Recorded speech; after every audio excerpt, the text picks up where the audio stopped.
ইরানের রাজধানী তেহরানে ক্ষেপণাস্ত্র হামলা চালিয়েছে যুক্তরাষ্ট্র ও ইসরায়েল। বাংলাদেশ সময় বেলা 12:30টার দিকে প্রথমে তেহরানের বিভিন্ন এলাকায় হামলা চালিয়েছে ইসরায়েল। এর কিছুক্ষণ পরই হামলা শুরু করে যুক্তরাষ্ট্র। দুই দেশের যৌথ ক্ষেপণাস্ত্র হামলায় কেঁপে ওঠে তেহরান।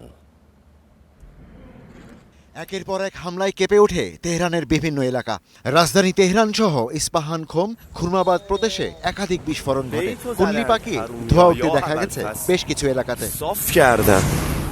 তেহরানের ইউনিভার্সিটি স্ট্রিট ও জমহুরি এলাকায় বেশ কয়েকটি ক্ষেপণাস্ত্র আঘাত হেনেছে বলে জানিয়েছে ফার্স সংবাদ সংস্থা।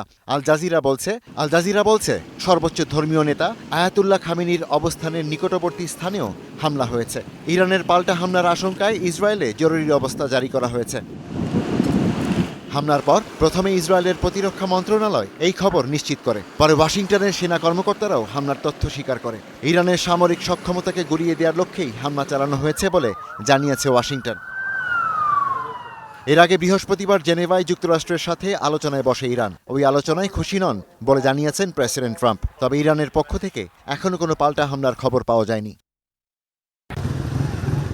এরই ধারাবাহিকতায় ইসরায়েলের হামলার পর নিরাপত্তা সতর্কতা জোরদার করেছে যুক্তরাষ্ট্র।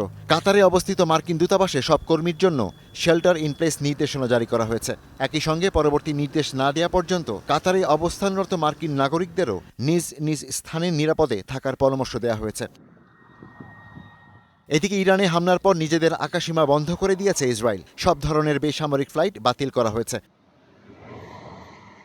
Ishtiaq Hossain, star news.